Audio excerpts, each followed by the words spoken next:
नमस्तेस्तु महामाये श्रीपीठे सुरपूजिते शङ्खचक्र गदाहस्ते महालक्ष्मी नमोऽस्तुते।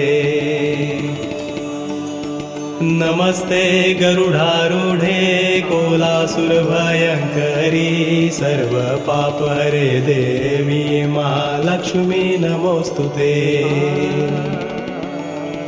या देवी सर्वभूतेषु लक्ष्मीरूपेण संस्थिता नमस्तस्यै नमस्तस्यै नमस्तस्यै नमो नमः।